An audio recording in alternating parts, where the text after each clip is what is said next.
Colonel Edson's Bloody Ridge. Admiral McCain visited Guadalcanal at the end of August. He arrived in time to greet the aerial reinforcements he had ordered, just in time for a taste of the Japanese nightly bombings. He got first-hand experience of another unwanted feature of the Cactus Air Force nights, being bombarded by Japanese cruisers and destroyers. General Vandegrift noted that Admiral McCain had gotten a dose of the normal ration of shells. The Admiral had seen enough and signaled his superiors it was time to increase support for the Guadalcanal operations. He noted that it was imperative and that the situation admits no delay whatsoever. He sent another message to Admirals Nimitz and King. Cactus can be a sinkhole for enemy air power and must be consolidated, expanded, and exploited to the enemy's mortal hurt. On September 3rd, the commanding general of the 1st Marine Aircraft Wing, General Roy Geiger, and his assistant wing commander, Colonel Woods, moved forward into Guadalcanal and took charge of the air operations. These veteran Marine aviators signaled an instant lift to the morale of the pilots and ground crews. It reinforced the belief that they were on the leading edge of air combat. They were now setting the pace for the rest of Marine Corps aviation. General Vandegrift could turn over the day-to-day management of the aerial defenses of Cactus to the able and experienced General Geiger. There was no shortage of targets for the mixed Air Force of Marine, Navy, and Army flyers. Daily attacks by the Japanese, coupled with steady reinforcement attempts by enemy destroyers and transports, meant that every type of plane would lift off of the Henderson runway and was airborne as often as possible. The Seabees had begun work on a second airstrip, Fighter 1, which would relieve most of the pressure of the primary airfield. By now, most of General Kawaguchi's troops had reached Guadalcanal. Those who hadn't missed landfall forever because of the American air assaults. Kawaguchi gambled with a surprise attack on the heart of the Marines' position. He planned a thrust from the jungle directly to the airfield. To reach his jump-off position, Kawaguchi would have to move through rugged terrain unobserved, carving his way through the dense vegetation and out of sight of the Marine patrols. This strenuous approach route would lead them into a prominent ridge topped by kunai grass that wove snake-like through the jungle to within a mile of the Henderson runway. Unknown to Japanese intelligence, Vandegrift moved his headquarters to a sheltered spot toward the inland base of the ridge, a better protected site from enemy bombing and shell fire. The success of the Japanese general's plan depended on the Marines keeping that inland perimeter thinly manned. They concentrated their forces on the west and east flanks. This would not happen. All available intelligence, including captured enemy maps, pointed to the likelihood of an attack on the airfield.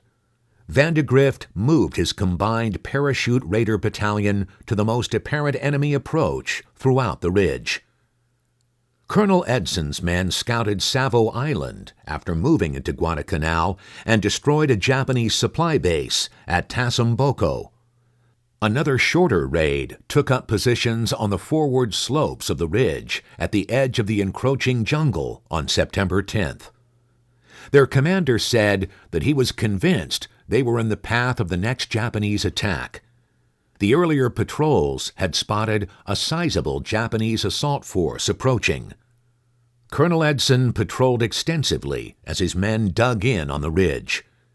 In the flanking jungle, Marines contacted enemy patrols who confirmed that Japanese troops were out front. Kawaguchi had 2,000 of his men with him, enough, he thought, to punch through into the airfield. Japanese bombers had dropped 500-pound bombs along the ridge on the 11th, and enemy ships began showering the area after nightfall on the 12th, once the threat of American air attacks subsided. The first Japanese thrust came at 2100 against Colonel Edson's left flank. They boiled out of the jungle. The enemy soldiers attacked fearlessly into the face of machine gun and rifle fire. They closed into bayonet range. The Marines pushed them back. Then they came on again, a coordinated attack against the right flank, and penetrated the Marines' positions. They were forced back again. A third attack ended the night's action. It was a close fight, but by 02:30, Colonel Edson told Vandegrift his men could hold, and they did. On the morning of September 13th, Colonel Edson called his company commanders together and told them they were just testing. They will be back. All defenses were ordered merged and positions improved. He pulled his lines toward the airfield along the center spine of the ridge. The 2-5 Marines were back up on Tulagi. They were moved into position to reinforce him again. The following night's assaults were as fierce as any Marine had yet to see.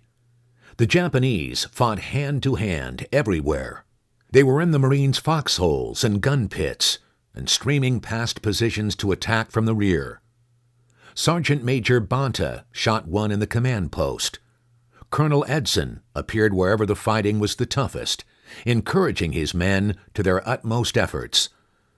The hand-to-hand battles spilled out into the jungle on both flanks of the ridge.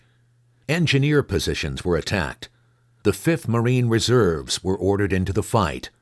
Artillery from the 511 Marines fired 105mm howitzers at called-out targets. The range became as short as 1,500 yards from tube to impact. The Japanese could stand no more. They pulled back at dawn. On the slopes of the ridge, in the surrounding jungle, they left over 700 bodies, with another 500 men wounded. The remnants of the Kawaguchi force staggered back toward their lines to the west. A grueling, hellish 8-day march that killed most of the enemy.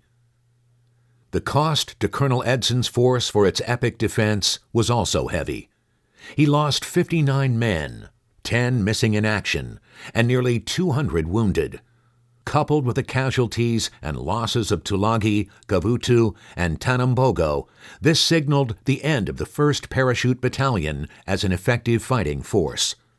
Less than 90 men of the parachutists' original strength could walk off the ridge, soon to be known as Bloody Ridge or Edson's Ridge. Due to his inspirational and heroic actions, Colonel Edson was awarded the Medal of Honor. Over the next 2 days, the Japanese attempted to support Kawaguchi's attack on the ridge against the flanks of the Marine perimeter. In the east, enemy troops tried to penetrate the lines of the 3rd Battalion, 1st Marines. Artillery fire caught them out in the open on the grass plain, causing over 200 dead. To the west, the 3rd Battalion, 5th Marines continued to hold ridge positions that covered the coastal road and heroically fought off a determined Japanese attack force that skirmished its front lines.